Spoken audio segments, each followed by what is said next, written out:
No rush. Take it easy. All right, here we go. Welcome to the No Rush podcast, Alex.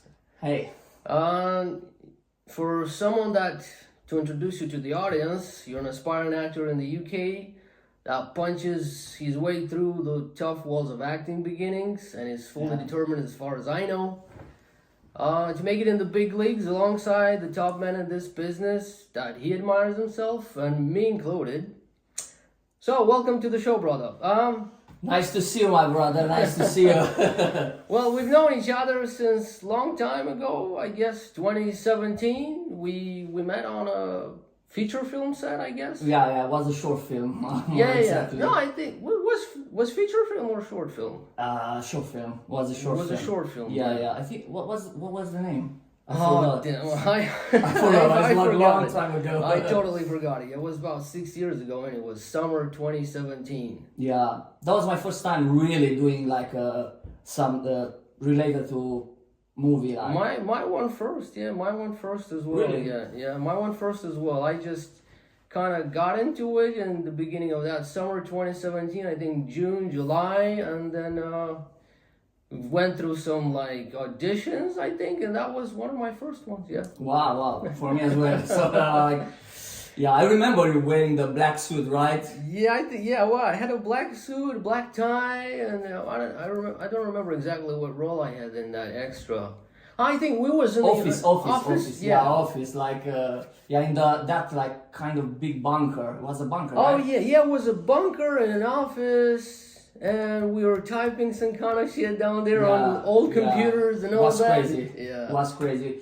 I was so anxious about that. Like, it was my well, first thing. it was one of our first ones. So yeah, well, we wanted to see how it goes. Yeah. I didn't know what I would expect to get in from that, but it was an amazing experience for me. And I met you, so that was like a very good thing for me. Yeah. All right, brother. So, I guess let's take it from the beginning. The beginning. You're from Romania, right? Yeah. So, tell me a little bit about your background. Like, who were your parents? Were they somehow connected to the film and acting industry? So you got in love with this, or was someone else in your family that kind of was into acting and you picked it up along the way? No, so basically, yes, I'm from Romania, Bucharest. I grew up in a small village near to Bucharest. My parents didn't have any passion related to acting.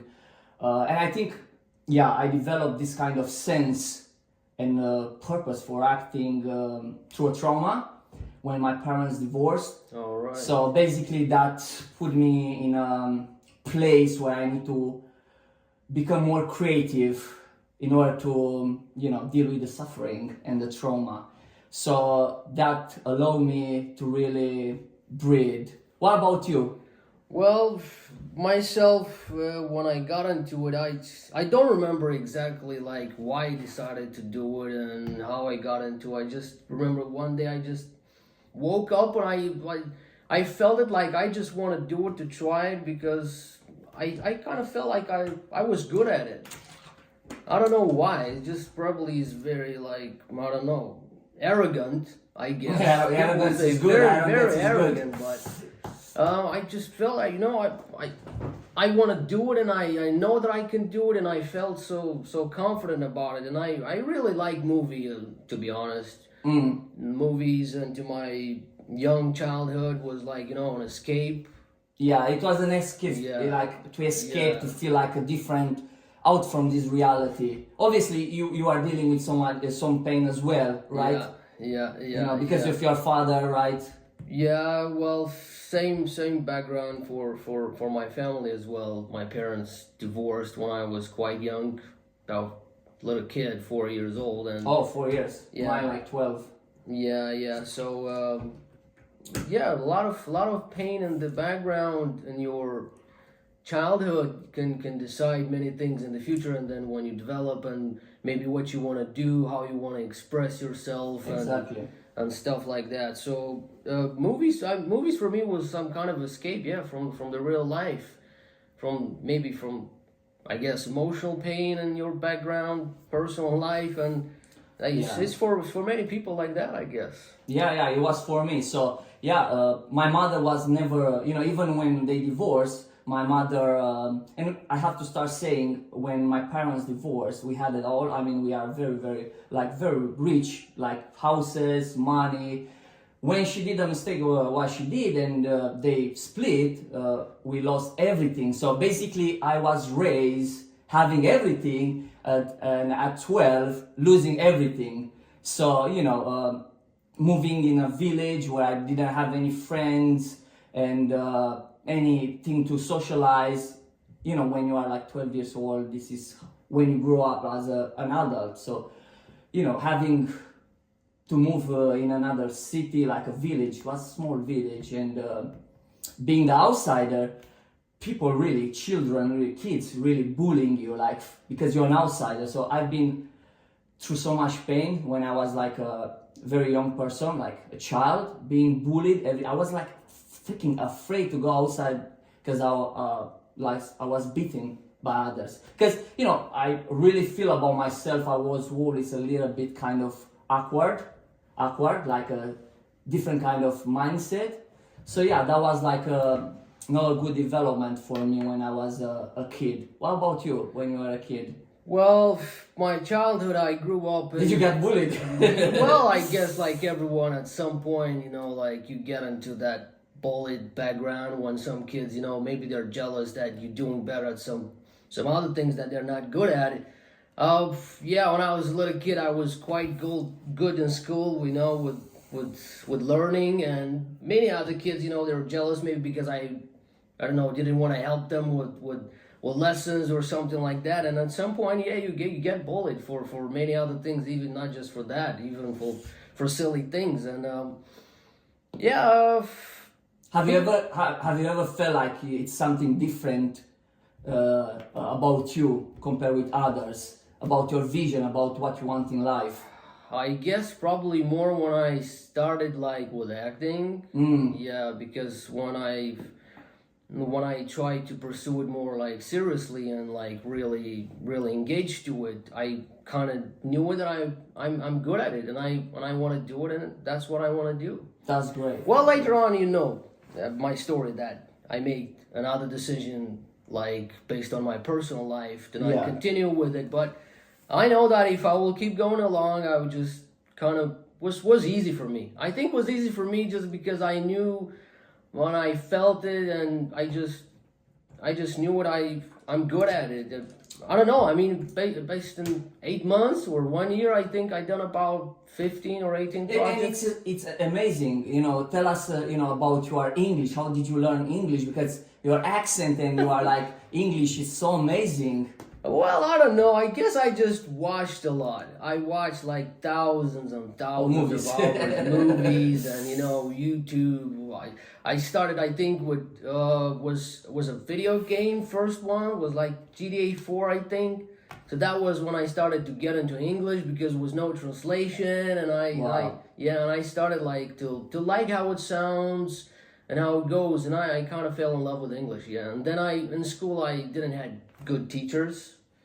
They were shit ones, and I had just to do it by myself. I started there. I just learned how to pronounce the letters there, but that was my base. And then later on, just everything by myself. That's a lot amazing. A lot of wrestling shows. Yeah, a lot of wrestling shows, and they were kind of translated, but a little bit with latency, with translation in the background, and I was able to hear a lot of English there, and I learned a lot from there as well. That's amazing. I learned the same way, through movies, through games. I think it was an amazing thing for me because, like I said, when my parents divorced, I have to drop school and everything. So basically, my whole knowledge and my whole education was based on the internet and books and things like that. So and I think, in my opinion, it's a good way. It was a very good way to escape the matrix, the education system that really tries to implement you things in your mind. And put you less creative and have like the 9 to 5 job, and that's the whole life. So yeah. Yeah, well, I think there's nothing wrong about 9 to 5, but unless you know that this is for you, you like what you're doing. Maybe Yeah. like let's say you're an engineer and you like your job. That's fine. There's nothing wrong about 9 to 5 unless Yeah. you love what you do. It's about loving what you do. Yeah, that's what It I doesn't said. matter. Yeah, that's what I even said with acting. I guess it was so much easier for me in the beginning, and so fast it went, even like in 1 year to do that many projects. I think just because I really liked it. If you really love what you do, it just goes easy. It's not like a job. If Yeah, you it's really not a like job. what you do, it's not like a It job. goes easy, and It you don't. becomes natural for you. Yeah. it's like- You don't feel like it's a job that you have to do. You just do it because you like. You to do enjoy, it. like makes you happy, makes you energized. Like this podcast, isn't it? Yeah. This new journey that you're starting. Yeah. It's something that if you like to do it, why not to do it, and getting good at it, and enjoy what we're doing. Enjoy what you're doing. Yeah, I think everything that happens in our life, childhood, etc., it really defines who we are in the future. I'm a really big believer about that. Yeah. So yeah. All right. So tell me, who are you like generally like throughout the years in school? Like maybe like the bowling and stuff like that. You kind of went through it, but generally, who you are like? You were like a shy guy, a class clown, yeah. jokes, or something else? No, I was the most introvert person that you ever meet. So from childhood. Right. I wouldn't say now. Yeah, but I am, sometimes, but Yeah. because you evolve in life, you have like stages, you do this, you do acting, you meet people, you are and it's all about confidence, when you improve your confidence, you really create that kind of energy that, it makes you think, okay, I'm really worth something with what I'm saying. So yeah, back in the school, I was like a very introvert person. And I was very bullied in school. I have to tell you, very bullied. I mean, fucking hell. I was like hiding to not get beaten by others. Alright, like you got into fights pretty much? No, I didn't get in a fight. I was beaten. It was so bad that like you got like beaten pretty much every week, or was that bad? Yeah, because it all started being more bad when my parents divorced, because I didn't have no one to go, if that thing happens, you know what I'm saying? So kids start like seeing that I don't have parents, they start bullying me more than that, because I didn't have no one to go and talk, like to relay on, to have your back, support, yeah. So yeah, that was like a nightmare. I remember, because this is a traumatic event, but I remember I was going to school and I was like needed to hide and do not see me, because I was gonna get beat. They were gonna run from me and get beaten. And that's the reason I drop out school. I never finished school. When you dropped school? I think it was like 13. I was 13. I was like fifth degree. Yeah. Fifth? Yeah, fifth grade. Fifth grade? Fifth Yeah. grade. I have to, I was so in pain, I was afraid to go to school anymore. And I had to drop out. And as we go forward in the conversation, I'm going to tell you how I end up being now in the university, which is like crazy, isn't it? Yeah, you drop in the fifth grade, and Yeah. then when you're done university for the thing that you love to do in life with acting, and that's quite crazy, from the bottom of the society, and then you grow up, and like maybe for someone doesn't sound like very big highs, but from such a place back in a village place in Romania, and to come here in UK to do your dream and to do what you love, that I think that's quite an accomplishment. And I have to tell you, it goes much deeper than that, because at that age, when you're like 13 or 14, especially when you grow, and my mother, because I stay with my mother, lost everything. When I say everything, we have to move to live for 8 years in a storage room, Really? Really. So basically... Well, okay, wait a second. Sorry interrupting you. So, again, you were living in town with both your parents at the time they were not divorced. Yeah. You were where, in Bucharest? Yeah, Bucharest Center, 2 apartments. you know, the American dream, like Really? yeah, Back there in everything. town in Bucharest. Bucharest center, 2 With apartments. your parents, you had 2 apartments, Yeah, you had a good everything. life, everything was alright. Money every day, going shopping, All right. malls, And everything. okay, so then this kind of an interruption, like you say, you know, maybe you had like a family conflict between your parents. Yeah, my That mother. happened when you were like 12. 12, yeah, 12. All right. Yeah. Okay. So from when I was 12, my life went down in a down spiral. All So right. everything changed. It's like when you're born in you know, in a family when you have everything. You don't know like pain. You don't know how it's to, you know, not have money for food. Going in that way, you know, was hard. Hard. It's a very easy word to All say. right. All was right. very painful All because right. you are very young, like 13 years old. Yeah, but the thing is, I guess was quite painful for you because you're already very conscious at that age, 12, 13 years old. You know, maybe, you know, when I said to you when I was 4 and my parents divorced, maybe not that easy to understand straight away what happened. Maybe I kind of understood it throughout you the go years. forward. Yeah, and all that. But probably for you was even much painful. Painful, yeah. Because you were more conscious at 12, 13 years old. You know, a lot of kids, they're already like, you know, they do things and they understand so much around them. Yeah, of course, 100%. The world is 100%. more open to them on that age. And yeah. And I think at that age for me it really stopped something inside me emotionally because I was losing everything. Yeah, you had Not a lot. even You my had a lot parents. to lose. You had a Yeah, lot not to even lose. my parents. I was Like losing lifestyle and friends, a house, a safe house. You know where I can come and you know receive the parents' love, school, everything.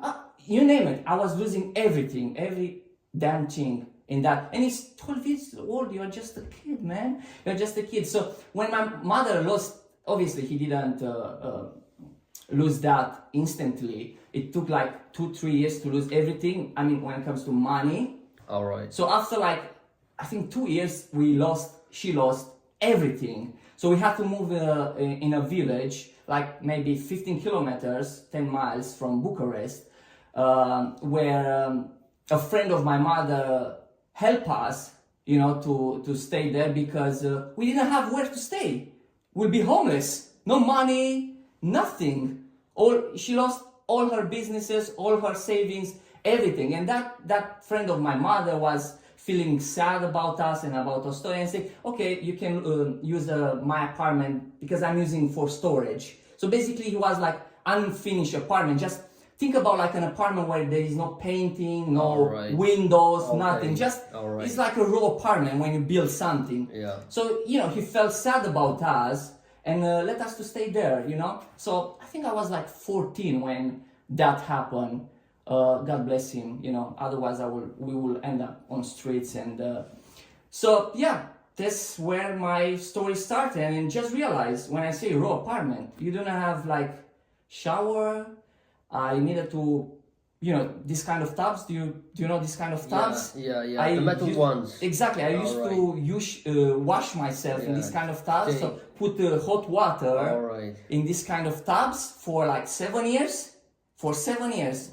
Was like, and just realized I was like 14 years old, and everyone started laughing about me, how I live, how we live. You know, when I go outside, he's living in a cave. You know, this kind of child. You know, so I was very bullied during that time. I guess that was quite traumatic. You know, at that age, and when everything changed suddenly, your lifestyle, like the family thing, as well with the lifestyle, how you were living before, and then how it moved to the other one, and then all of a sudden, you know, all these kids around, like trampling on top of all that. Yeah, it was very hard and emotionally painful. It was a very hard time for me, and we had to go through. Especially, I love my mother. You know, I love my mother so much. She did so many things for us. Obviously, we all do mistakes. I forgive her for everything she did, all right, so you mentioned that your mother had businesses and all that, so more together, like with her father, your mother was more into the like money bringing into the house. She had the businesses and all that. I was with my father. They had like a stand, or they had it together. They had it together. All right. So my father and my mother work very hard All right. for that business, and it was a very good business because you can afford everything, like 2 apartments, like I said. You can financial freedom. You can say what that was, or Yeah, it was like the stands of selling shoes back in the days. It was right. very big. That there was no Okay. like Amazon that time, or people can go and shop online like those days. So people are gonna go to this kind of markets and they'll buy the shoes. Was a big market and they had shoes in Yeah, there. they have like big stands. Yeah, with Alright, shoes, and alright. they were like really selling very Center good. Bucharest. Center Bucharest, yeah. All right, yeah, makes sense. If in that time you say that no one had that and they had that yeah, alone, yeah. like big market shops with all Yeah. kind of shoes you want to put on your Yeah. legs, that makes sense. Makes Yeah, sense. and they will make a lot of money. So it was very good time. From the age of 8 and 12, I was having everything in terms of money, and really. But I never had, as children, me and my brother, we never had like that kind of parent love, because they would always chase the money. Always my parents, busy. always busy, not taking. You know what I'm saying? Yeah, You didn't have a father, so Yeah. it's very hard for a child to live without that kind of love of parents. Yeah. You know what I'm saying? So I yeah. know what you're saying, bro. I know what you're saying. All right, so you said you were living together with your brother as well, and with your mother, Yeah, and my grandfather. and yeah. your grandfather, and your granddad together. Your Yeah. grandfather from the side of your mother. Yeah, from my side of my mother. All right. Yeah. So you were living your brother, your mother, and your grandfather. Yeah. Two Alright. 2 rooms. Yeah. Like I say, it was an finished apartment. We had to improvise, so we put this kind of plastic on the window to not get the cold. So we improvise a lot in order to survive. That's crazy, man. I guess in winter time was the harshest. It was a harsh, but we had this kind of stove inside the and flat. outside the tubes, and it was like nice, and we had to go in the woods, cut the things, the wood from and bring and put in stove. So yeah, it was very hard, but all of these experiences really, and for you as well, it really craft you for who you are today. It really makes you the person that you are I guess today. yeah. I guess it's a harsh craft, is a harsh sculpture into your soul and into your like overall mentality and psychologically and mentally how you will feel. But it's a raw one. But I guess it makes you such a hard diamond rock that you can basically do anything in the world. You can be ready for so many things after you've gone through already that kind of crazy shit. Expand you as human being. Yeah. Because someone who had everything in their life, they will never know how to appreciate money or life in general. Yeah. So going through this kind of hard time really makes you to appreciate the value. All right. So when did it really came to you that you actually decided that acting is what you want to do for the rest of your life? Like, I know that this is who you are now. Like, you totally know. I mean, basically through the 6 years we know each other, that you really know this is what you want to do. Yeah. This is who you are. But when did that really came? Like in your childhood? Yeah, it basically when that harsh time want to change, or later on? It was in my childhood. Even my parents were together. All right. We Since even when your parents Yeah, were together. I think it started when I was 10 years old. And I think it started building, because when I remember when I was 6 or 7 years old, I was starting writing little stories, novels, adventure novels. Really? So the creative passion was always there, but I never had people to support, like my parents. They never understood entirely who I am. So basically, yes, it started when I was 10, to be honest, when I've seen Matrix. That was really shift something inside me. All right. When did you saw it first time? In 1999. That was when it just came out. First Really? Matrix. Well, when did you saw it? In theaters or? No, I was at home on my computer, because I had everything. So you had a computer in I 1999 had- back I had- in Romania, Bucharest. Yes, I had everything. You had a man. golden life, man. At that I had time. the life, man. I had the life. So And yeah, then- I saw that, and you really. So how old you were in I think I was 1999? 10. I think 10. 11 or 10, something like that. Yeah, 11 or 10. Yeah. So I've seen that, and something clicked. But I think I had it in me, and the movie itself helped me to click that So passion. was more about how really good looked that movie in that time were about the overall message? I don't know. Were you, I don't know. Were you really be able at that age to understand the overall message of that movie? Because if someone who knows, who watched Matrix is like a blow mining experience. It is. If you when you watch it first time, and it's like it's very deep, it's a very deep movie. So was you really able at that age to understand all that expansion, or it was mostly because how it looked, how good it looked at that time, that movie? To be honest with you, I think no one understand when you're like 10 or 11 years the whole message of the movie. Yeah, right. But I think it was the Matrix, like getting me out from the Matrix. So I think it was the movie itself, the way they played. The Keanu Reeves did an amazing job. Everything, I don't know, it clicks something. I cannot explain the energy. I guess for everyone is a different kind of movie that clicks. Yeah. Or maybe it's a different kind of emotion, story that happening. Was brought in the movie, or even in something else, maybe in music or whatever art is. And then, but I always believe I had it in me, so I needed a stimulant. It was just that click that helped you. Yeah, bang, that's it. That's it. And from that time, I've seen millions. I don't know if it's millions, but of movies. Thousands of hours of movies, and it's crazy. At that age, when I saw the movie, I said, "That's it. I'm going to create a movie. I'm going to shoot something." At that age, from that age, I was like putting the seed in my mind. This is what I'm going to do. This is what I'm going to do. So you knew it from then, like even throughout the years of school or 100%, that, and 100%. Since all those years that you still spent in Romania until you came in UK. So I was always planning in my mind how I can do that. All right. Yes. To me, it came like later on. I think I finished high school. I was like 19 years old, and then because I was good at English, and then I was good at like mimicking acting from what I saw in the games. I was like, I told you, GTA 4, and then movies like that I was watching, and I was always passionate about movies, but deciding myself that I want to do acting, I saw that, man, I'm good at it. Yeah. And I'm so confident, and I enjoy it, and I want to do it, and that's why probably that what was your click? I guess memory or something that really say, that's it, that's what I'm going to do. Is the confidence of knowing? I guess the confidence that I was feeling so good, and I enjoying mimicking many scenes from movies, and then like from like as I told you, from those games that were never translated, and I had just to go through with them in English and all that. Wow. And I just kind of, one day I just kind of like woke up in the morning, and I just felt it like really strong. You felt the energy, right? Yeah. You felt I don't know why it happened. How it made me sound really stupid. I guess it sounds really stupid, but this is just how I guess it's a very stupid arrogance and all that. I just felt like that, and I enjoyed when I came in UK after, and I started to do it. You came specially for this, right? Yeah, I did that. Yeah. I actually came in UK as well, especially just to get into this kind of industry, because I just loved it.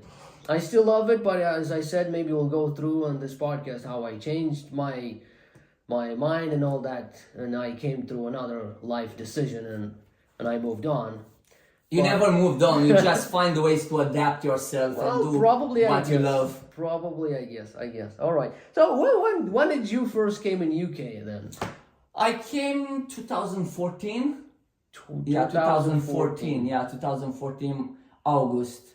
So that's like 9 years ago, something like that. Maybe 9 years ago. Yeah, something like that. 9 years ago. Yeah, 9 years ago. Yeah. Obviously, my mindset kind of sort of like changed along the years. Like I was not really focusing when I think I was 24. 24. I think I was in 2014. So I came with my girlfriend. All right. And my grandfather. We came. All right. Here. You came all three together. Yeah, because for like 9 years I lived in that village. So together. For me, coming here was like a breath. Like my life is changing. It gets better. All right. All right. It gets better. So we came here in 2014. My mother found a boyfriend here. Basically, she came 1 year before. So she called us, in 2014. And I remember we used to, first year in UK, we used to sleep in one room. I think it was no bigger than this one. All of us. I think it was like me, my grandfather, my brother, my mother, and him. 6 people. So one room, 6 people for 1 year. That's it. Yeah, in 1 year. But obviously it was a big house. It was a big rent house. You can go and have a shower, but your room, it's this. You rent only the small room. So it was hard but for me, for us, we were used to, because we are coming from the village, right? So it was hard times there. So for us was like a kind of adapting, like it was easier in the first year. I guess, yeah, because compared to what you've been through there, here I think was just everything this in here was just like kind of normal. Yeah, much better. Much better. Much better. Because we had like hope. So we stay here for 1 year, we work, we do the stuff, we save money, and then we can rent our own space, which we did. Yeah, which we did, because we work hard. We start like working in supermarkets, Tesco, Iceland, warehouses, many jobs. All together. But I came here with a dream of getting money, like making a lot of money, and go back to Romania and buy a house, have a family, things like that, a child, and live a happy life. Because no one believed in my dream. No one. I never had. But did you like let know your family since young ages about what you want to do? Acting and all that. How did it all came like your family to know about it?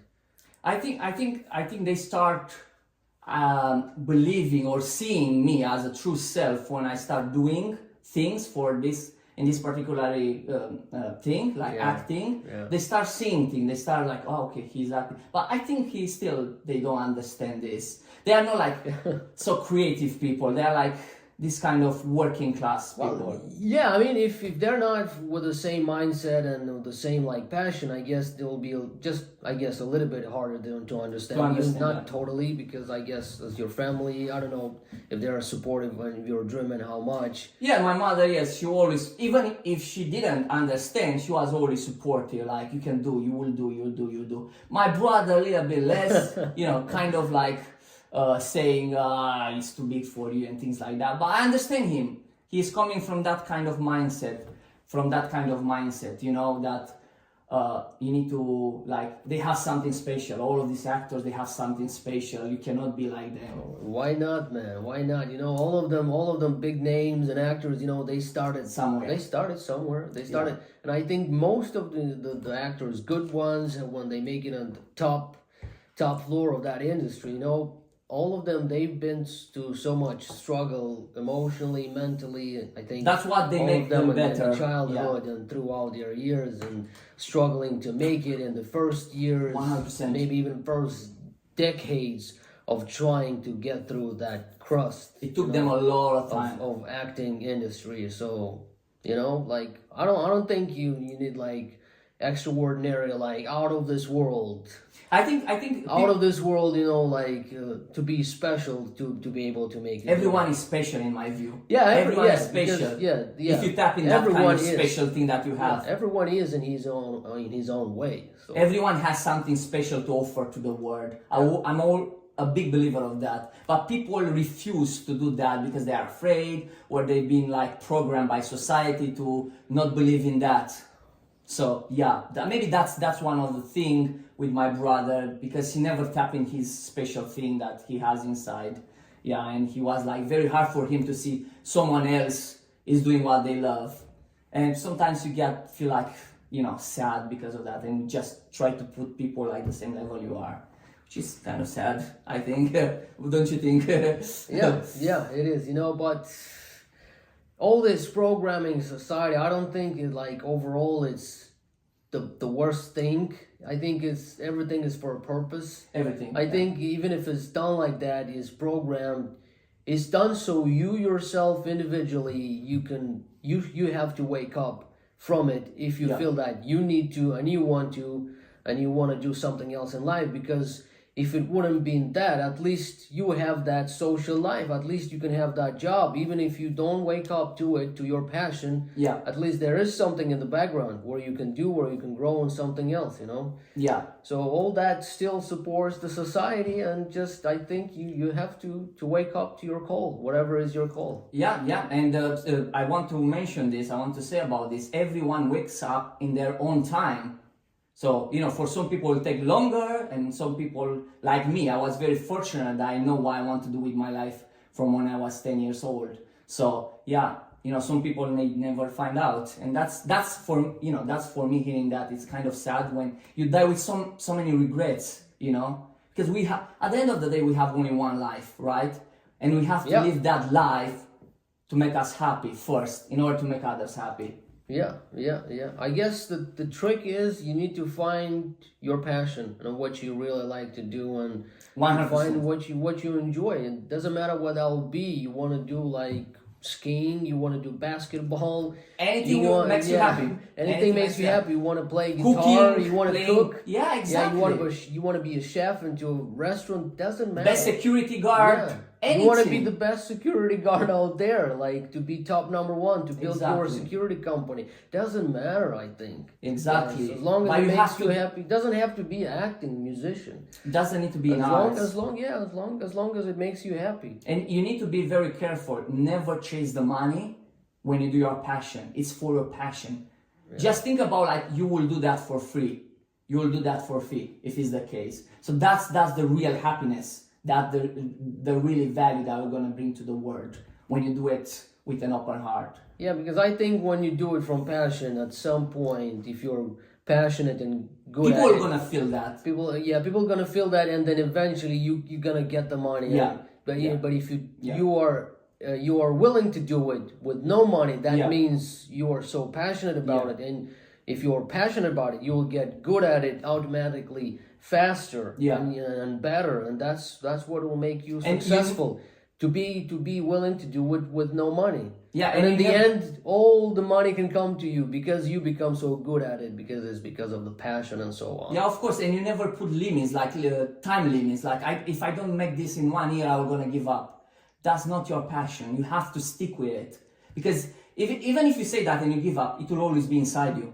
It will always be inside you, makes you like pushing you have to do that, and it's kind of painful. I have to tell you that, because when I was like came in here when I was 24 years, there was always been this energy inside me that pushing me and wanting. It's kind of painful when you don't do what you love. So yeah. It is. That's true. That's true, brother. So you came in 2014 here. August. Yeah, August 2014. Now it's 2023. Yeah, almost. Yeah. Yeah. How when you're like, look, the England changed. Did it change? Did England change from the time that you came here and until now?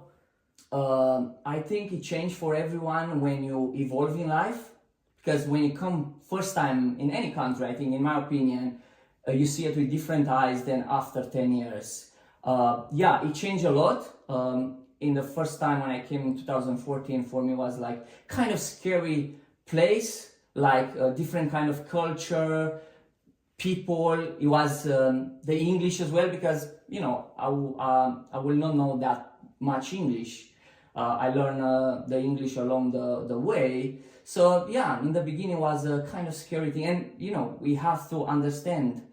I came in this country without any like help rather than boyfriend. So I didn't have a job. I had to find a job. So it takes a lot of researching where you need to apply, all of this paperwork. Sometimes can be scary, because I didn't want to go back to Romania in the same village, for God's sake, right? So, it changed, especially now seeing like the whole growth I've made in the 99 years, All right. Yeah, it changed a lot. Yeah, I think for you as well.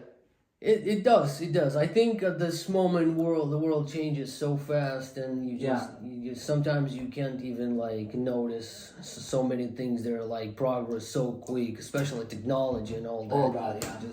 Sometimes you think you just can't keep up with it. Yeah, it's too much, so fast. It's so fast. Yeah, it's so fast. Evolves like speed, like tremendous fast. At the speed of light. I tell you, yeah. All right. So, what in your opinion would be like the most putting off things from your point of view when you're pursuing an acting career? Like, what would be like the biggest putting off things when you start to do it and then you start to understand how it is, how much work you need to put it into it, and or it doesn't even really matter. Yeah, it matters. It's all about rejection, right?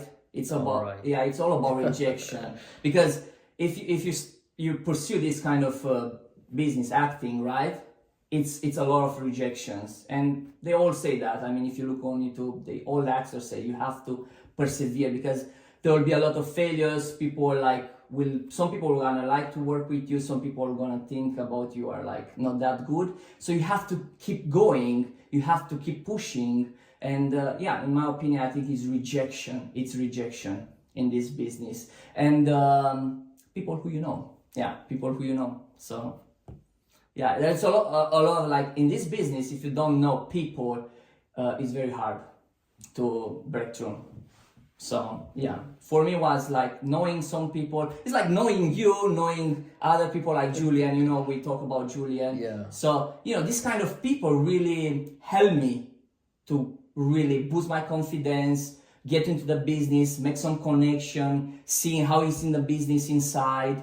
So yeah, it helped me. Obviously, I got a lot of rejections from when I was applying for short films and things like that. Obviously, again, made me feel like I'm not good and doubt myself, but you have to keep going. You have to keep going because you are not doing this for them, you are doing for yourself. So I think that's like, even you with the podcast, Yeah. you are doing for yourself first and then for your audience. Yeah, I mean it's something that I wanted to try, and I know that I'm enjoying it. I really do already. And Yeah, I enjoy it as well. It's my first time as well, so it's amazing. yeah, so that's just you shouldn't stop things that you want to do, and you know that you'll enjoy and you're really enjoying it. Just try it on, man. You never know what these comes. things where these things can bring you overall, and I think overall they should bring you to a better place in your life because there's something that you actually enjoy. Yeah, and you never know what's under the corner. It can be your breakthrough. You You never know. You never know. I mean, never you know all of these amazing stories about actors breaking through like that when like a miracle can happen every day. You just need to believe that miracle will gonna happen in your life. So keep going, keep pushing. You will succeed 100%. And you have to burn your boats. For me, there is no plan B. Plan B for me sucks. I know for some people can work plan B, but for me it sucks. I always stick with this, and I say to myself, I will die pursuing this dream of mine, no matter what. And it's not about money, it's not about fame, it's not about nothing. It's about this energy I want to be expressed through acting. It's for me, yeah. So, yeah. Well, that's quite powerful, bro. That's quite strong. That's It quite is. strong. All right. So through all this time, did you had like a stopping point when you were thinking like, no, that's it. I don't want to do it anymore. I don't want to do it anymore. Like, I had enough of it. Yeah. I had enough of it. I'm changing my mind. I don't do acting anymore. Yeah. Did you ever had a point of that since when you started until now? I think I had moments when I was down and like questioning what I'm doing, but I think it was never that kind of extreme mindset where I say I give up, I'm gonna do something else. Because I have to be honest with you, it's something that it's a part of you. Like you cannot say like you want to give up your taste, right? Because you are using your taste every day when you taste something. This is how it's this energy, it's a part of you. So I cannot deny it, because if I would say I will do something else, there will always be there naging at you like and it's pretty freaking power. And you know that. I mean, when you don't do what you're supposed to do, you feel like kind of sad, and you makes you think what you are doing, questioning your life and things like that. Because it's that energy, it's a part of you. That's so right. I don't think I ever had that kind of extreme thinking, okay, I'm going to give up acting. No, but I had doubt. I mean, we all have doubts, right? At some point in our lives. I guess. I guess, yeah. Yeah, we doubt. We are humans, right? Even the big actors, they have doubts. Well, everyone have, man. You know, even like Marlon Brando. I remember watching his documentary. Yeah, no, only one time. not You only watch one it like time. it's Yeah. like your Bible. I watched it, I think, like dozens and dozens of times. You know, such a great actor, and Amazing. he recognized himself that even when he was doing like Godfather, he had this fear, and they said the fear that he is just the simple that to not get caught, that he is lying to camera, that he is not in the moment and all that. Yeah. Imagine It's the doubt, he's level. it's the voice. He's level, Yeah. and he still had it. It's normal. We all have that. It's It human doesn't being. matter where you are in life. Can be the best of everything. You will always have the voice that will make, because your brain, it's structured in order to make you to survive. It will never make you go outside of your comfort zone. Your brain. You need to let your passion go outside of your comfort zone, because outside of your comfort zone stays your true self. Honestly to God, it stays your true self. It never stay in the comfort zone. Never, and it will never stay in the comfort zone. So yeah. Yeah. So how often did you get to go through casting calls, and from where you really get them? Like Mandy, Star Now, Backstage. I mean, for guys that are in this acting industry, they know what we're talking about. You know, this Mandy and Star Now, Backstage. They're online platforms where you get chances to have casting calls and all that. There are many platforms, like you say, Backstage, Mandy, and so on. Even Spotlight, I think, right? You can find some jobs. Spotlight, well, Spotlight, yeah, Spotlight. Just wanted to see with you, like, what is your opinion about it? Because many aspiring young actors, they kind of put it on a bigger pedestal.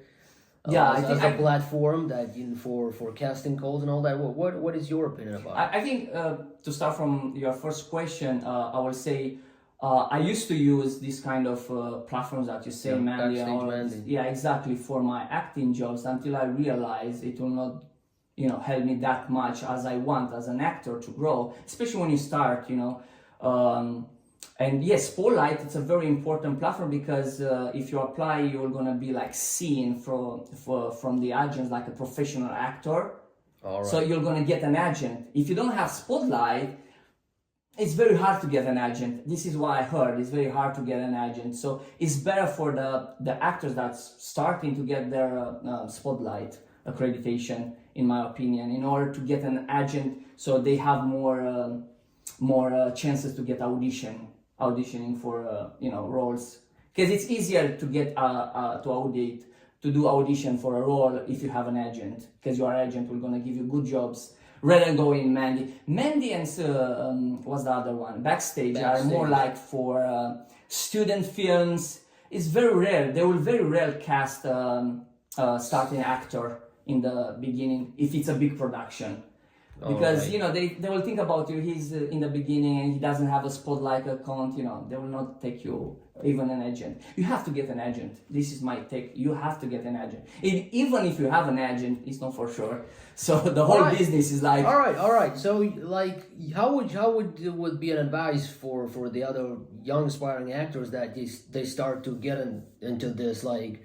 They start with Mandy, Backstage, and they get to the Spotlight somehow through all that. Yeah. And then from the Spotlight, is easier to get an agent, or is like, you never know, it can happen to get an agent even before all that, even before Spotlight. Yeah, in my opinion, I think to get an agent, it's easier if you have Spotlight, but it's not impossible if you don't have as much. You need to have like material. You need to have like a professional showreel, headshots, and your acting has to be very, very good in order to attract someone, attention. Because whole agents wants to see you are profitable, right? Yeah. They can make money out of you. Otherwise, why they bother, right? Well, in the beginning, I guess not like you can't say that much profitable, but at least they want to see potential. Potential in they want to see the potential in you, that they can make something with you in the future. Yeah. So basically, when they start, it's very hard if you don't have professional credits, because they will not allow you on Spotlight. They will allow you if you study at the university to create to be accredited. Or you have like 5 professional, contract paid feature movies Otherwise, they will not let you to get in the spotlight, which is crazy. So it's like the chicken and the egg. Which you getting first? Yeah. How you get which one to get it first? So, in my opinion, if you have money, if you have resources to create your own stuff, I think that's a very amazing start to create your own stuff. Find a group of people and start creating stuff. Films, short films, anything is related to acting, and get exposed. Especially those days when you have this kind of platform, you know, like Instagram, TikTok, YouTube. It's a lot of exposure. It's not like before. Yeah, before I guess was much harder. Yeah. Now you have so much places where you can get on with it. Like like you mentioned, all these social platforms, like a minimum, and then you How many stars they were created on these platforms? So many. It's not like before. And they are like some people become so famous they make millions. So you know what I'm saying. Yeah. Look at like, for example, Logan Paul. Logan Paul. He started on YouTube and all Mr. of a Beast. sudden, Mr. Beast, and like I haven't watched lately Mr. Beast how much he's doing like on the more exposure to the overall media. I know he's the number one on YouTube now with all the stuff. But I know Logan Paul, like after the YouTube success, he was doing like movies. He was doing like shows, documentaries with The Rock, boxing. Yeah, with Dwayne Johnson with The Rock, and then like he was done. He did WrestleMania. He did the WWE, and it was so much opportunity. He went everywhere. Yeah. That's it. So these kind of platforms can really immerse your performances very good to the audience. So use the platforms, use everything that you can, get exposed, get your talent exposed, and luckily someone will believe in you and they will sign you. But in my opinion, how I proceed is like creating your own stuff, movies, write scripts, direct them, act in them, find a bunch of people that believes and do something. An amazing actor told me when I was on a set doing a supporting role. I think his name, I don't know if I'm saying it good, but it's Mike Mikkelsen. All right. The Swedish actor, he played in James Bond, Casino Royale. Do you know? All right, The villain. Yeah. Well, that's quite a renowned actor. Yeah. So basically, you met with him on a movie set. Yeah, on a movie set. So I went to him, and always when I go on a set and I meet these kind of big names, I ask acting advices. So I will go to him and say, hey man, I really appreciate what you're doing. You're doing an amazing job. Can you give me some acting advices? And he said this: you have to find a group of people and start creating stuff. Your own stuff, theater, short films. Just do that. So he said that to me, and I was like, because he did that. If you look at his story, he started from theater, and he story. Many good actors start from creating their own stuff in the beginning. Yeah. Even directors like Quentin Tarantino and. Quentin, everyone knows his crazy stories, like how he started with with all his little young projects, and then they evolved into big movies now in Hollywood. But because he was perseverant, like keep it going through his passion. And and then he was a dreamer that in his first movies, like Reservoir Dogs and all that, they're like the people around didn't really believe it will happen, but he was just kept doing it. At some point it just happened. Yeah. And he said, I think he has an interview on YouTube with him. He said, you don't need to have film school in order to do what I did. Just pick up a camera, because everyone can shoot something those days. Just start recording, that's it. And start recording. With your family, with your friends. You will figure it out. Exactly. As you go, you're gonna learn as you go, but you have to do it. How many people really goes to film school and they don't do nothing? It's all about doing. It's all about you have to too much theory. Too much theory, and it ain't gonna help you. No action whatsoever. So it's all about action. All about action. If you are meant to do something in this life and that's your passion, you're gonna figure it out. And never be afraid of failure. Failure is a good teacher. It's the best teacher that you can have. Failure. Yeah, I learned so many things to fail. Yeah, all right. So, did you got opportunity to start with the spotlight to work with them or with an agent?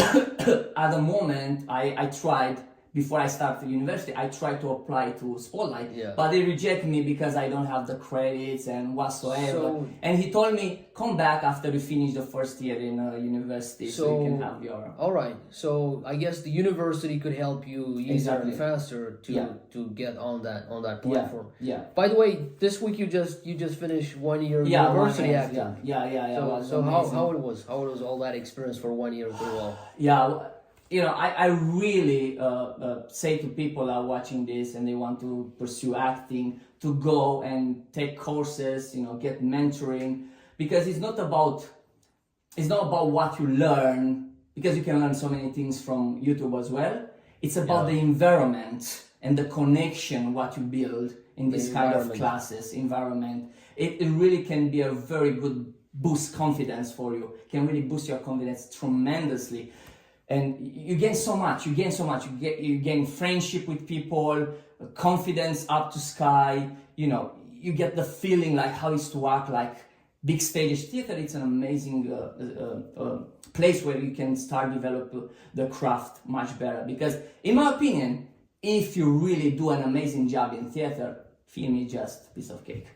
Because theater, it's a live, just remember, it's a live performance. It's not cut, okay, you did that wrong, do it again. It's just a live performance, so everyone was watching you. In film, you just can cut and Yeah. I guess there in a movie you can have so much windows of mistakes that doesn't matter. You try and do it again. Yeah, That's all. but with the live on the performance, stage, everyone is watching you, man. everything's Just different. hundreds of people watching you performing. It's an amazing feeling. Yeah, I mean, you know, that's why so many good actors, they start from theater, and they do for so many years theater until they like evolve to the movies, to films and all that. Many of them, even in the beginning, they didn't want to switch from theater to film. Yeah, because they got engaged so much into it, and that was their life. it's an amazing feeling when you got the energy of the audience. It's straight away. Oh my God, it's straight away feedback.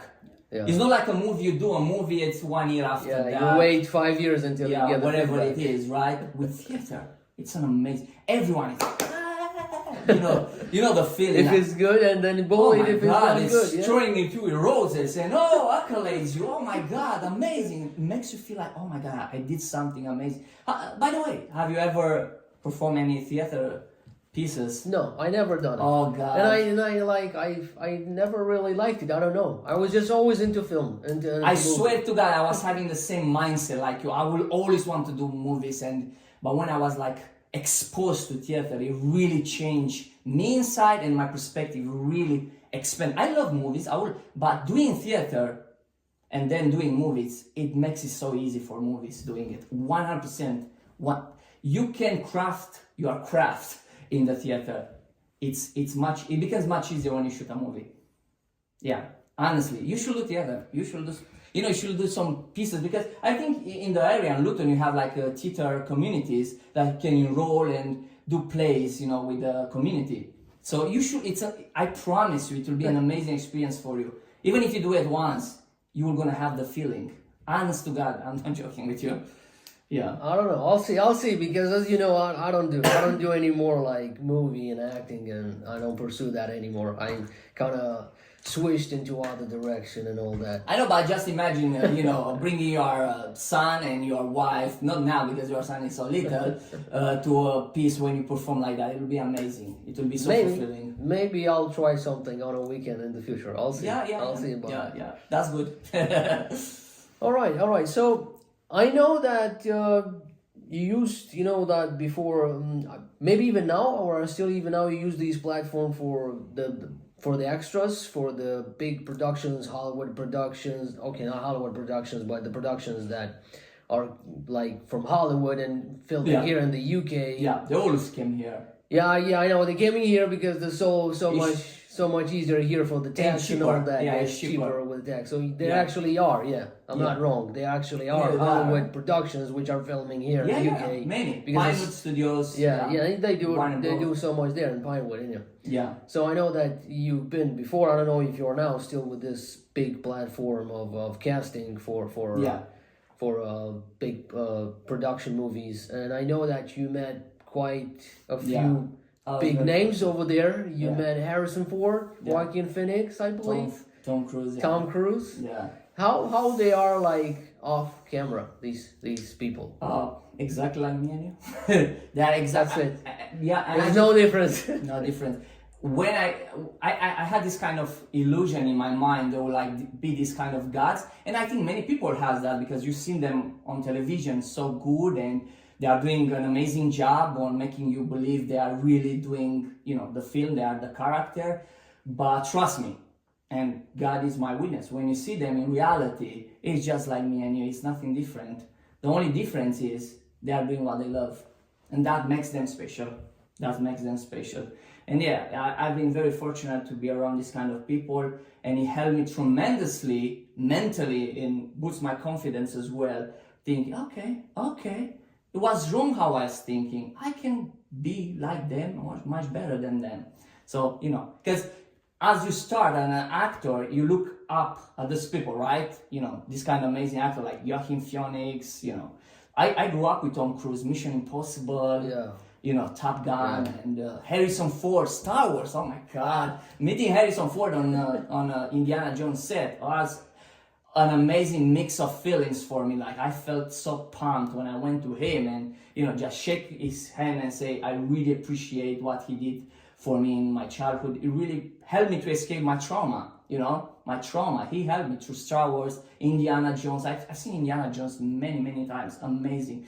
So yeah, being around these people and shake their hands is like shaking your hand, and it doesn't feel nothing special. It's not like a god and they have like super powers or super talents. They are just me and you. The only difference, I repeat myself again, is they do what they love, and that brings you your true, authentic self outside. And that's why you see them so confident on screen and whatever, because they are doing what they love. Do what you love, and people are gonna see you the same. Yeah. All right, but. Okay, but as people, as normal, like, how was Harrison Ford compared to Joaquin Phoenix when you met them over there, and like what emotions you can tell that they were different from each other? For me, Yeah. so for example, when I see Joaquin Phoenix, that came out after I see Joker, and it's an amazing movie, right? So you saw Joker first, and then you met him on Obviously, set. yeah, and then yeah. you met him on set. Yeah, and I saw The Master. I don't know if you saw the movie. I with him, haven't The seen- Master. I haven't seen It's a Master, masterpiece yeah. for me. His acting, it's amazing. It's an amazing actor, a method actor, in my opinion.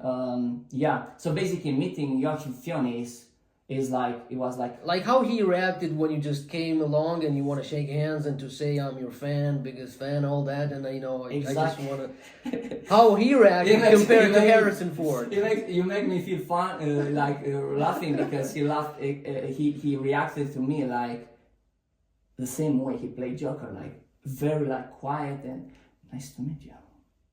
Very quiet, and I think he drew a lot from his authentic self to the character, to the Joker. Yeah. Because So you think Joker was so He's a much part of easier him. to play Yeah, by for him just because he was much already a Joker character? No, really, it's about emotions. It's Yeah, not, it yeah, was not yeah. like Yeah, I a- mean, like- that kind of emotions, and we have to bear in mind he lost his brother to an overdose very young, and that traumatized him a lot. I think his brother was a singer. No, he was an No? actor. Was as an well. actor as well? I don't recall his name, but was friend of Keanu Reeves. So he Alright. he lost his life due to an overdose at the club. So he lost his brother very young, And I guess he admired his brother, Yeah, what he he was and I- doing. yeah, So yeah. at the time he lost his brother, he was already in acting? They or were. not? I think Both they are of them? Yeah, I think they are like three brothers, and all of them they are actors. He has like a sad story as well. He needed to move when he was young with his family. His family was in a kind of like a religion sect. I don't know, this kind of. So they move. It's They all moved a lot through Yeah, the they country. moved a lot. So he has a lot of trauma inside. He can draw to the Joker. So that's why I said when I met him, he was like, "Nice to meet you." Exactly, like, it gives you that kind of mysterious vibe, like the Joker. That kind of you could feel like that kind of sadness. Especially when I meet Harrison Ford, he was like very like, "Oh, nice to meet you." You are so humble. That kind of like confidence. With Harrison Ford. So yeah, it was like a different kind of vibe for me, yeah. But still the same thing, like feeling energized because I met two like heroes of mine from when I was a child, and much more than that made me realize nothing special with them, like I said, it made me like, I can have a chance. How was Tom Cruise? Because I remember you told me Tom Cruise was kind of a little bit, not a little bit. I think you mentioned to me he was not the actor that we see on set. No, I don't want Tom Cruise is an amazing looking guy, and I don't want to. All right, yeah. I don't want to say, but he's I think he's like 40, like 61, I think years old, or 60, something like that. I know. Everywhere we see them, he looks so much young than his age. I don't remember exactly how old he is. I think 60? he's 59 or 60. 59. Yeah, 59 or 60. But when I saw Tom Cruise, for me was kind of like, oh my God, this is Tom Cruise. That was like my first reaction because. He looked much different than when we see 100%. him everywhere, like on 100%. YouTube, on movies, on interviews. 100%. He looks different, much more different. Not like Harrison Ford, and not like Harrison Ford looks the same. Is the same guy. Especially now because I met him maybe 1 year and a half ago. So especially now because he's old, he looks the same. Joaquin, same. Joaquin Phoenix the same. Same. But not Tom. No Tom. Sorry, Tom. Well, man, but you're breaking a myth bust now. Like, he looks so good on screen, and everyone is praising, like, he looks so young for his age. Nah. And everyone is thinking what he's doing. Like, what kind of doctor he have that he looks so good. And then you met him on set, and he looks so much different. Yeah, camera can change you a lot. Some makeup as well. So, when I saw him, he's shorter. Then you think on the screen. Oh my God. Camera makes him very tall, at least 180, same size I am, at least. But he's not 180. No, I think he's 170. Yeah, 170. No more than that? No, it's no more than that. 170. So when I saw him, I was like, oh my God, this is Tom Cruise. He's so short, and his face looks so different than the one that you see on the television. So you could see in real, without no makeup, no camera filter, whatever they use, when they do a movie. You can see his age, really. So he was kind of different, and but he's still Tom Cruise. He does his own stunts. He's amazing, jumping from buildings, amazing work ethic. He's that you can't take away from him. The amount of work that he does for his films, whatever project he's doing. Oh God, that kind of immersing himself, doing this kind of stunts. Oh, bro, jumping from one building to another, climbing on the aeroplane like that when he's taking off. I guess he broke his leg recently in the last Mission Impossible. I think it was Fallout, right? Mission Impossible Fallout. Yeah. Was the last one or before the last one? I don't remember. He's I know he's going to come out with a new one. New Mission Impossible. Yeah, in July. Yeah, July. Wait a second. July this year or next July year? this year. Yeah, July this year. So I haven't seen the trailer in the news, yeah? There is a trailer. There's a trailer and there's news. I just didn't saw it, yeah? Yeah, I didn't. All right. Yeah, all right. So, he's an amazing actor. He does a lot of things, and he really values the craft. He really puts a lot, the passion. I mean, I could see him when he get into the place. He was really passionate about what he's doing. Everything has to be exactly with Tom Cruise. During the pandemic, he had an incident when he got very, very emotional with another crew member because he didn't wear his mask. I mean, it's all over the YouTube. So he's very, very professional when it comes to film. Yeah. All right. So what is your opinion on self-made actors like the likes of Vin Diesel or someone else out there that they started to make their own projects? Like you already mentioned, you met that really big actor that Saint told you.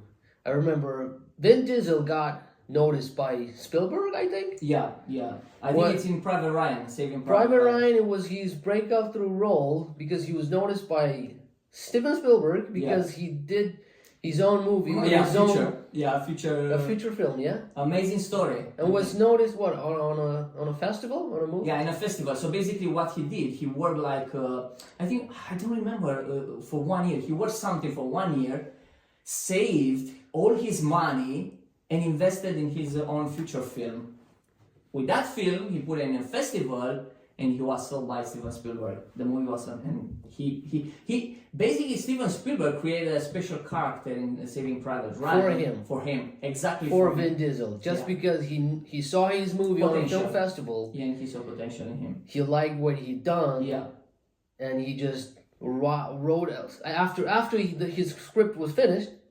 He wrote a special character for him. for Vin Diesel. But let's be honest, his voice and his face is like perfect. Like he has an amazing actor voice, Vin Diesel. Yeah, I guess his voice is so much more way above than whatever else he's doing special. Like my opinion. Has like a unique Other voice. people can think something else. Yeah, many people say that his voice got changed over the years because of steroids, because he's using all these years, and they say that steroids change your tonality of voice. Really? Yeah. Wow, I didn't know that. Yeah. I mean, that's a good voice. yeah, like crispy radio voice, that like deep crispy radio voice, like I don't know. It really matches his face, his athletic body is like really. Yeah, his voice matches how he looks. Yeah, exactly. Many people, you want to see Vin Diesel, you hear that voice and you already imagine how that person should look. I think he's imagined by his voice. Vin Diesel has a very motivational story for all. It's not only in acting, it's everywhere. What profession you're choosing, it's like really doing it. You never know what can happen or who can see your like stuff.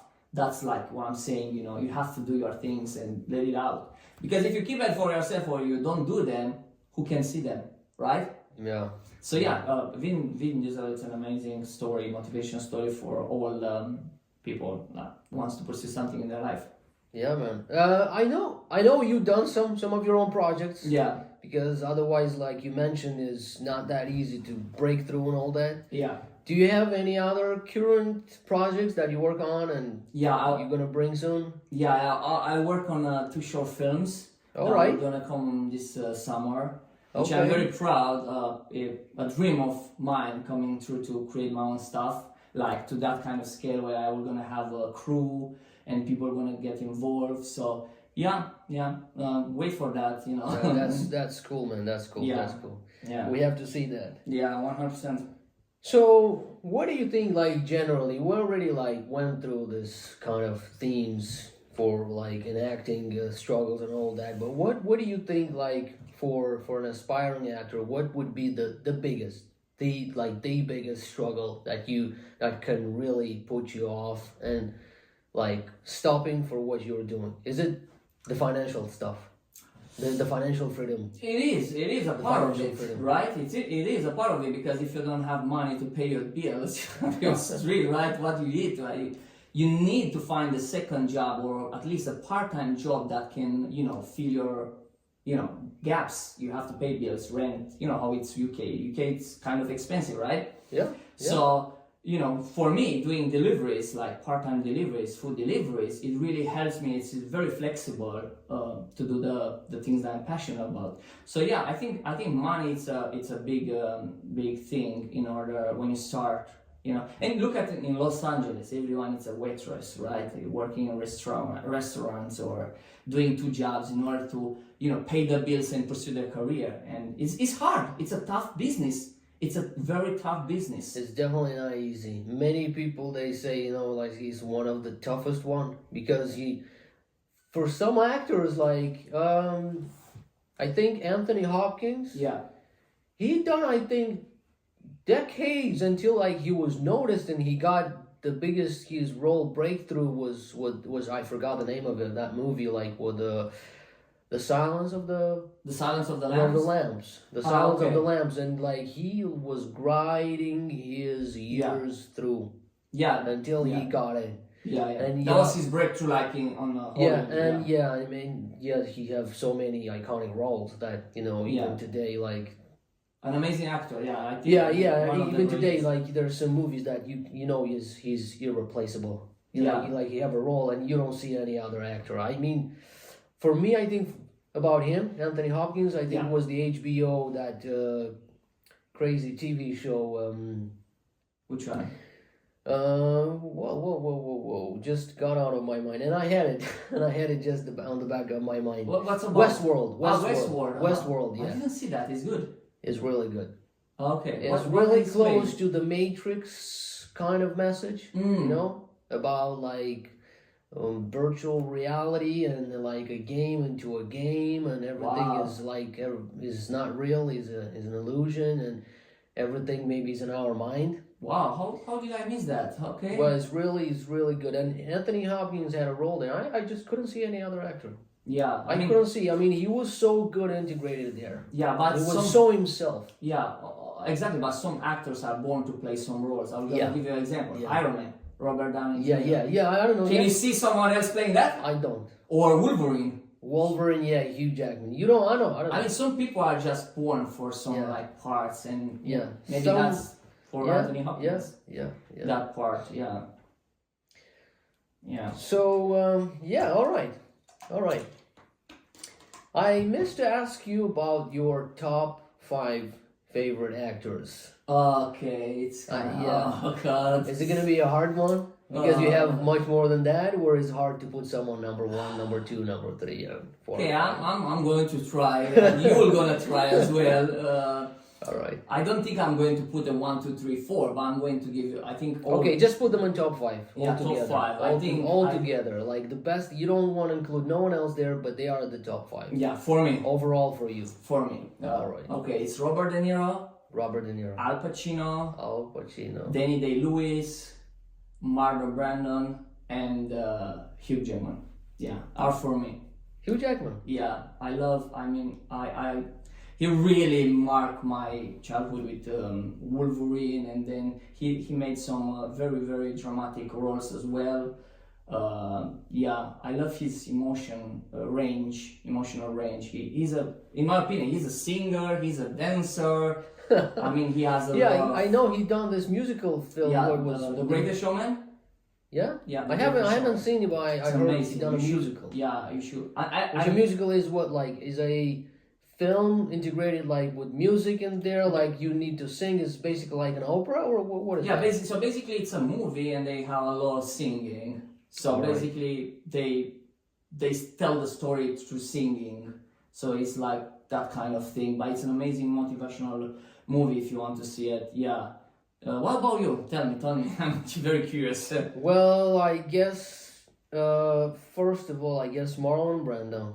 Oh yeah, of course. Yeah, I mean, yeah, this actor, of course, he made an impact on thousands and hundreds of thousands of people across the world. But yeah, I guess, firstly, even like his personality, not just acting, yeah, and then yeah, his way of going through that acting career and then being able to do different roles and generally his personality and the social life when he stood up to people rights yeah. with Martin Luther King Yeah. and with all that, and with Indians, Indians, yeah. people in U.S. and it was he was He even He was a hell of a lot of refused an person. Oscar for that, isn't it?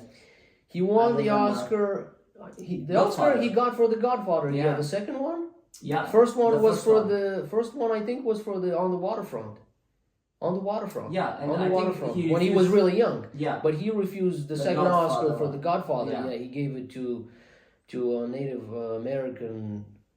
It was Native like- American yeah. Indian girl, Yeah, and, Indian- yeah, and she yeah. was saying that he's refusing because he was supporting at the time Yeah, Native that- Americans yeah. there when they were like they were in trouble at that time. Yeah. And I don't personally know how good the thing changed or how bad thing changed about them, but Yeah. at the time, and he stood up for them. Yeah, and we should stood up for things because, as we can see, many things are happening still today all over the world, and it's nice to use your influence like he used it in a good way. So yeah, he was like a very good person when it comes to that. And well, yeah, Robert as well. I Robert? guess maybe they will be the same actors. Robert De Niro as well. Yeah, Robert De Niro as well, and was so good in Godfather Part 2. I love him in yeah. Taxi Driver. Oh my God, that was like a crazy performance of him. Yeah, I saw Taxi Driver. didn't look to me that good. I guess because again, like Marlon Brando said, like it's the viewer is who makes Yeah, the exactly. movie great. It depends Yeah. what clicks with you. Taxi Yeah. didn't click with me, but other movies of Robert clicked with me, and yeah, for I think it's individually for Casino. everyone. Casino, Goodfellas. Goodfellas. Oh God, classics, man. Yeah, yeah. Classic. And then, well, Joaquin Oh, yeah, Phoenix yeah, was really Which one? Which impactful. one? Which, You know the which Joker, movie? the Joker. Joker. Oh, yeah. The Joker. Yeah. Yeah. I saw on the previous projects of his until the Joker, but Joker really was like something out of Yeah. out of His I don't emotional know. range on that character is amazing. And again, I think clicked with me again because probably of my background Exactly. with my father. Never really seeing my father since I was 4 years old Yeah. and all that, and I always carried through the years this kind of like pain of never Yeah. being able to talk with my father, to have a a father relationship, figure. to have a father figure, like, and all that, and it was same thing It's in the hard. Joker, and I got quite emotional when I saw it. I saw it. You say to me you cried, right? I did. I Yeah. was in theater and I saw it. I was in Stratford, I think. Yeah, I saw it in theater. Was it an emotional relief for you? Uh, It helped you the movie, like instead to take out of your. I think at the Like, moment. wait. I think at the moment, and then You had like a temporary relief. temporary relief I had then. When I just Yeah. tears burst out and all that, and it was really good. Impactful. Yeah, Really for you. impactful, that movie. I mean, it just helped me probably release a little bit of that tension and in the back of my soul of all that pain through like father-son relationship that I never really had it. And same, he showed in the movie there and was really real. That's why I was Real. able to touch myself with. And some kind you of saw background. along the movie the development of the character when he started being like the bullied one and in the introvert one, Yeah. arriving to the point when he become Yeah. like really aware of his powers in the end. So that's like a very nice arc character development in the story, which I love these kind of stories. I think they are the best when you have multi-layers character development through the movie. Yeah. And then, Vin Diesel, I guess. Vin Diesel. Yeah, Wow. yeah. Well, I was Only because of his story. for his story again. Yeah, for his story again, and I really like the movie when he done with the Riddick, all that Oh, story. Riddick, science fiction one. Yeah. Yeah, I don't know. I guess again, it's for everyone is different. Pitch Black, I think. Whatever Pitch impact it Black. has on it. Pitch Black and whatever overall that character, and I think is his character. I don't know how Riddick came to life. This Riddick saga movies. Yeah. Because now I know the last one he done. It was like properly done almost by like himself and his production and whatever he Yeah, I think money he he invested in yeah. it and all that. Because he's used to, because when he started, he created his Yeah. own stuff. So, he's used with this creating stuff. I think he's going to come out with another Riddick movie. Again? Yeah, I read that. Yeah, so maybe next year, something like that. You should look it up. Yeah, which I'm very excited. I guess I'm kind of late on acting news. I didn't You quite should follow them. You should follow them more. Yeah. What All about Al Pacino? Al Pacino, and Godfather, I think was tremendous. Yeah. Yeah, And then again, I didn't quite connect with all the other projects that he had, but yeah, I guess for everyone individually again. Yeah, Godfather Part 1, he started to develop Yeah. that character, and the Godfather Part 2 was so much more evolved and Yeah. he grew up. you've there. seen the growth of the character. And he was so real. Yeah. He was so real into that character. You didn't like Scarface? Well, Scarface, I mean, that was Scarface, like a crazy character. isn't it? Scarface, I think, I'll put it behind Godfather, but it's behind Godfather. I can't say number one. I was really impressed by, but still Godfather Part 1 and Yeah. 2 by Al Pacino was, I think, Yeah. the best. I always like in Godfather the mood that the movie gives you. is the mood and the soundtrack and the actors and the it's an Francis, experience. Francis Ford Coppola, he Yeah. done an amazing job at that time.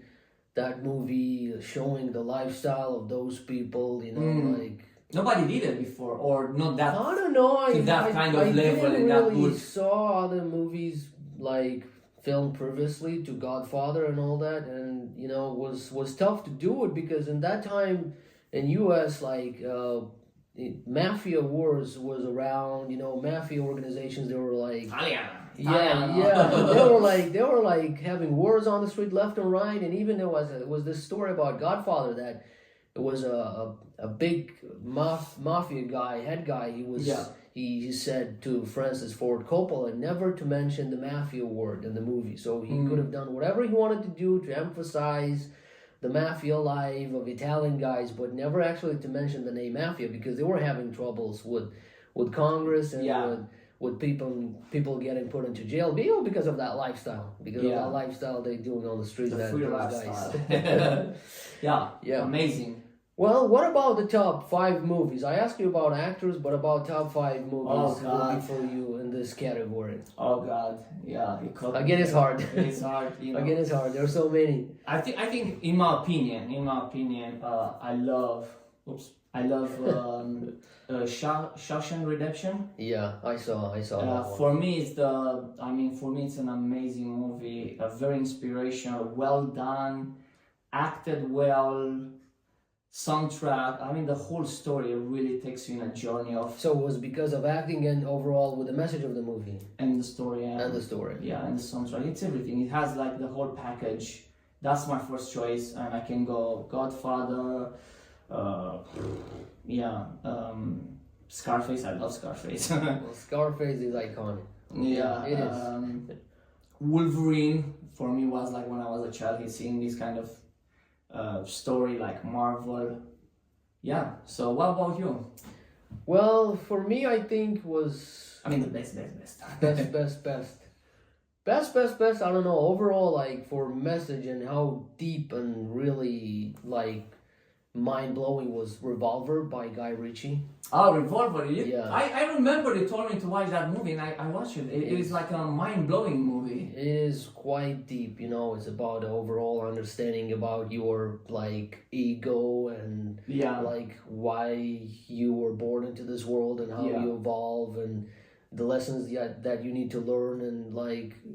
It's not easy to understand it at first. I think it takes many time to watch. You have to watch it quite a lot, I think. But when you get to it, that movie is just deep. And I never thought that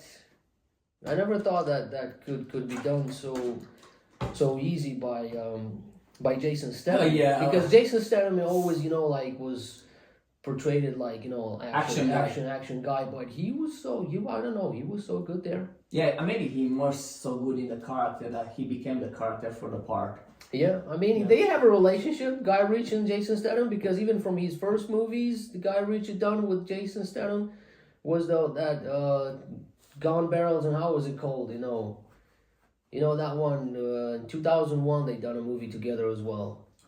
I don't remember. And Guy Ritchie met Jason Statham. He was selling like fake jewelry on the street. I don't remember the name of the movie.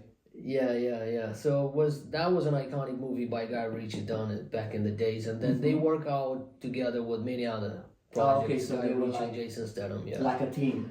Yeah. I just want to add 2 more movies because it's a shame if I'm not going to tell them. It's like Interstellar and Inception for me, and Shutter Island. I don't know. Have you seen Shutter Island? Shutter Island. I saw just a little bit of it.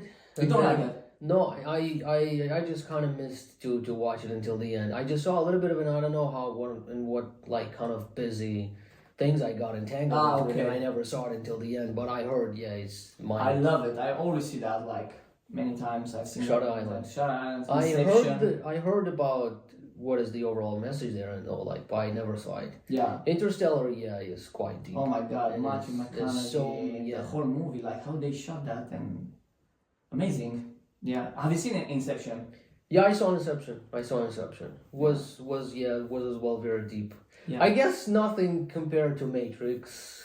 because Matrix It's he the was the father. first one. It's the Yeah, father, yeah, isn't it? is the father and the mother of all these Yeah. deep, mind-blowing projects, and was I as well. When I saw Matrix, I never understood it from first time. When I was a Yeah. little kid, it was for me just like action and all those like Karate. effects. Yeah, like yeah, he was able like to move away from the bullets and Yeah. all that slow motion with Yeah, bullets but and all that. amazing But effects. after all, watching it over and over again, yeah, well, I It think made you nothing, think, right? Not yet. Well, nothing beats Matrix to this day to me. Like, Yeah, no. for the message overall, and like why we came here, for Yeah. what purpose. What's reality? Yeah, like it's just opened so many Yeah. windows. It's mind of, expanding, open right? so many windows of possibilities that you never know what's out there. Maybe that all that is just an illusion. We're just playing in our heads, and Yeah.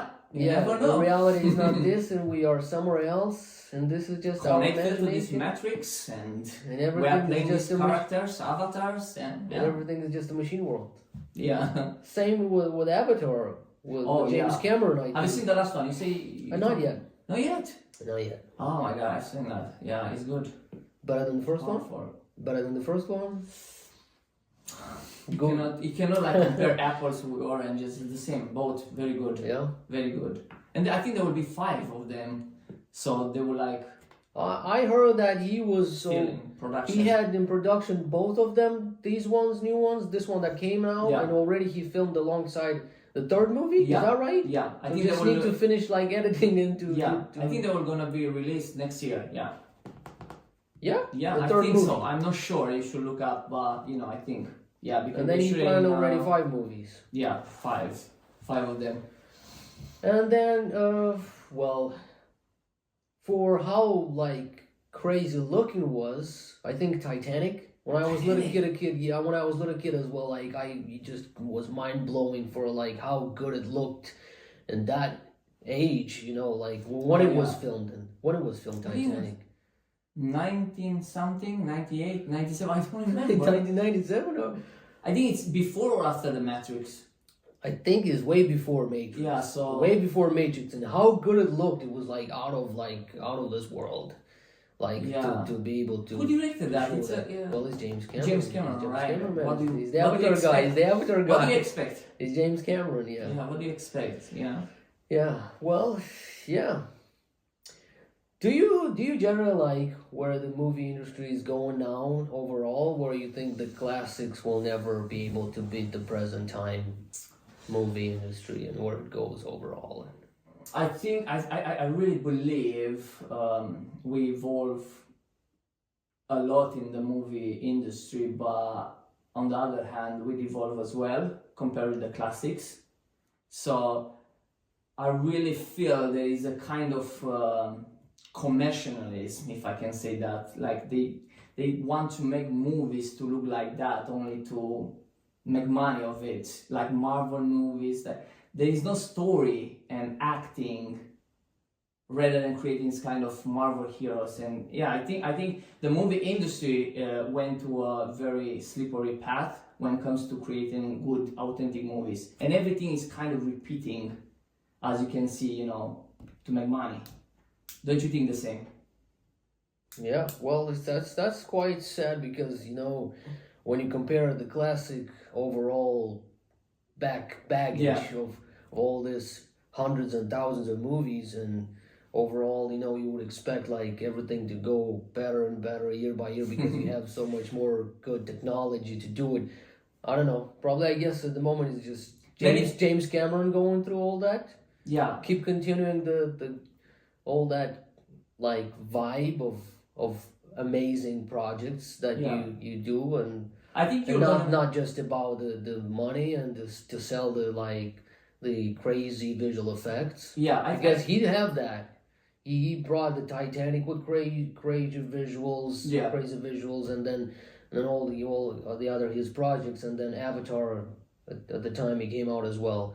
But overall, plus the crazy deep message of those movies, it was not just about the visuals. Yeah, It's not I just think about I think we stopped creating like authentic movies, and we just did like we start doing like commercial movies, and that's my take on that. Because look before, like we used to create many authentic movies like the classics.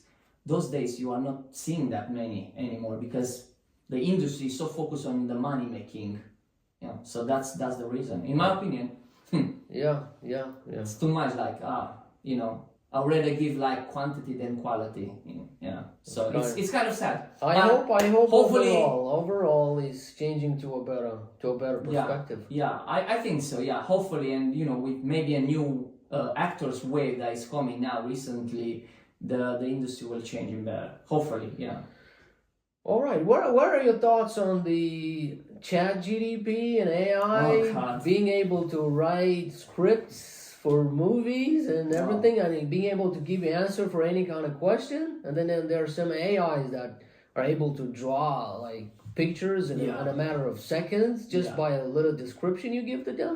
Yeah, it's How do crazy you think they would be able to change the film industry, the movie industry? Because you can put a robot now, an AI robot to write you a script, and the other one to draw you images and all that. Soon they're gonna film it by themselves. Oh and all God, that. will be useless, right? I don't know. I think not. I think not, and I hope not. Cause I don't know. The human factor will probably still is far away to be replaced just by robots. But my opinion about this is everything. If you go above, it's very bad. It's like eating food like in extreme. You need to have a balance. So if you use technology and have a balance of using it, that would be a very good thing for the film industry, for anything. But if you over go with that, that will be a very bad thing, because you're gonna lower your creativity as a human being. There will not be imagination. Everything will be made by computers, right? But if you can use that to improve your creativity and imagination, use the technology, that would be a very good tech for the everything, not only the film industry, in my opinion. So technology can be used to help you with your creativity and imagination, but if it needs to have a balance, otherwise to be chaos. yeah, but like people, throughout evolution, they got used to build things that will help out to make automate everything automatic to be, like as automatic as possible, everything to be. So if that much makes life much easier, for like easier, but not good, right? It keeps you in comfort, right? Well, like comfort on leisure time gives you possibility then again to be active and like in the creative space of yourself. Maybe you want to do like, of course, like bring the same example with acting. If you have financial freedom, you'll be more able to do all in your time what you want to do, which is your passion. So basically what you are saying is like the machine will gonna do the work for you. I guess at some time we can get into that point, that AI could really like do everything for us. Have a job for you. You never know. So the AI will gonna you never know. It will be like a flow of income, right? Yeah, for you never know. I know. You see, if you saw Elon Musk, he was mentioning that AI actually is the biggest threat at the moment. It's not the wars around the world. It's not like natural catastrophes. Or something else, the World War III. No, it's the AI. Yeah, it is. And he said that AI at some point it can become so aware, and that it can really decide, to do things on its own. As a virus, right? So you never know. They're gonna see, like we're just some worms. Ants. Yeah, we're just some worms using this planet, and they want to build something else. Exactly. But if you give, as we human, we need to be very, very aware of that, because that can happen very easily, right? So we need to find a way to balance that. Otherwise, we're gonna end up like that, and the Terminator and these kind of movies are gonna become a reality. It's crazy how these guys, James Cameron again with Terminator, how he brought this idea way before like it got so close to be into realization, which is nowadays. Where this kind of visions comes from? I mean, I'm talking about James Cameron, from his mind, right? So maybe a higher civilization from our future send him this kind of vision to create this kind of movies in order for us to make us aware. Who knows? We can go till tomorrow like that. I don't know. There's so many theories around there that these people they have this ideas came through them pretty much out of nowhere, and they just bring them into the world, and then like they're suddenly like mind blowing. No, I think it's not random. I think it comes from somewhere. Everything that's happened and was created in this world came from somewhere. look at these inventions, airplane, buildings, architecture, buildings, so amazing, right? So you think, who the hell created pyramids and things like that, right? So I think it came from somewhere, in my opinion. What do you think? I don't know. You never know. You never know. I mean, it's hard to say 100% for something because But it's always good some mystery in life, right? It's always good. It makes life much makes more mysterious, right? It makes life more interesting. Yeah, it makes life more interesting. Exciting. But, yeah, because it will be boring without mystery. Yeah, then you know everything, and you Yeah. just wake up and you know all the answer. But yeah, we kind of move quite far from where Yeah. we had in the beginning. Yeah, we were saying that the AI could write you scripts and could build you a movie one day. So, personally, I think that at some point it could come to that, and you know that I don't know if maybe not near future, but more Yeah. far into the future could come at such a point that everything will be automatic. Yeah, but if you put your Robots will write Yeah. you a script. You'll film it, and they'll just use people to do the acting or something like that. Yeah, but like I said, you know, if you put your authentic self into the, you know, with the help with the AI, that can be a very good thing for you. But it needs to be from you, not from the AI, because otherwise, what's the point? The AI cannot feel what you are feeling or envision what you are envision. They will envision what he's, you know, thinks or he's programmed, right? Well, So that's what I'm saying. You have to bring your authenticity to the project. You cannot let the AI to create your own stuff, because otherwise, what's the point? You're not creating your own stuff that if you you decide. never know. Maybe that AI will be so individualized. You're gonna become a slave with AI. so you know that AI will The slaves. will have so much individuality and will become aware that will be almost like a human being. Yeah. The same. Scary, isn't it? It is. The same thing is approached in this HBO project, Westworld. That they created there like a game is like in a future world that like our civilization like evolved that much. They were able to create games, virtual worlds that were very real. Wow. Like you wouldn't understand like The difference.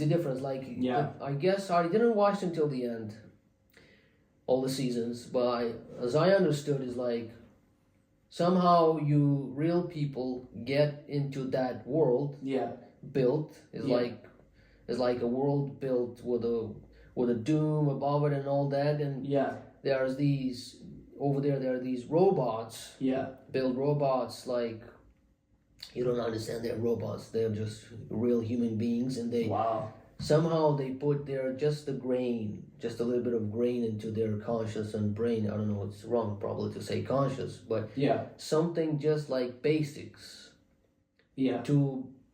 to build conscious and to build awareness into them based on their experience, whatever their experience with the real people, because real people there were doing whatever they want with these robots. They were just like playing a game. They were like staying in a using them. If you see the movie, like they're just shooting each other there, like in west like fun, like right? in a western. For them was a fun time, but until these robots they got to build conscious and to start to be aware based on those experiences. What I'm doing, right? Wait a minute, what I'm doing here. So you never know. Maybe this is how we were created. And everything is in a loop, like this Russian dolls, one inside the other, one inside the other. It's a rabbit hole subject. I can go in a lot of deepness, and it will take us days, and we'll never know the whole truth, right? I think, I guess this is a subject of another podcast. Like specific podcast. To expand it much more over there. All right, okay, so do you really have a plan B? Just to close the podcast, do you have a really plan B? I think you mentioned not, but generally I'll just finalize with this. Should I finalize with plan B or not? Do you really have a plan B in overall what you're doing with acting? You really think that you can have something on the side and that's it? You never know. Maybe it doesn't happen. Now you have a plan B, or that's it. You're all in. For me, it doesn't work, a plan B. It never work, and it will never work, right? So plan B for me is like, thinking I have a comfortable place to go. If something is not working, I fail. No, I don't have a plan B, so I will gonna go all in, with everything I have till my end of days. So I hope everyone are gonna pursue that in their life, and because at the end of the day, if I will have a plan B, right? Let's say I have a plan B, right?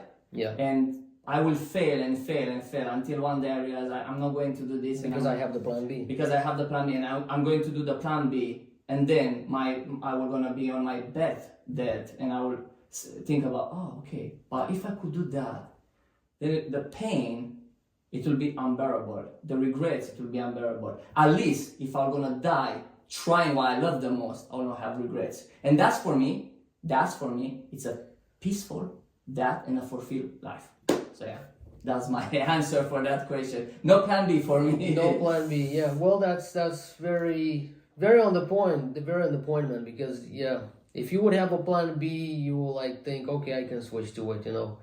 But then like that, you would never give up, and you will go until life until the end. Yeah, and life gets harder all the time. It will always be obstacles, and in order to achieve and go through this kind of obstacle, you don't need to have a plan B. Otherwise, you'll always go to the plan B, because life is hard. Anything you want to achieve that has a greatness in is very hard. It's very hard to achieve. It takes a lot of courage, work, dedication, and sacrifice, and therefore, that's the success for me. Well, I think that's a big overall encouragement message for all the aspiring actors. Yeah, go for it. Never give up. Not having a plan B. It's great. So yeah, that's great. That was great. Thank you so much for having me at your first podcast. It was amazing talking with you. Thank you for enjoying it. I enjoyed very much so. And and coming in to do it and was really nice. Really nice. Nice to help you. Nice to help each other with this. We should always have this kind of people in our life. It helps us grow and improve our life. Together, doing things together is much easier to progress in life than just doing by yourself, egoistic and I don't need no one. You can do nothing in this life with other people. It's everything about your overall relationships that you build with people. Good relationships. And it's like if you think you'll make it alone by yourself, it ain't gonna happen. No. So thank you. Thank you so much, brother. Thanks. It was great. Have a nice one and see you next time. Thank you. It was great. Yeah. Oh God, I'm so tired.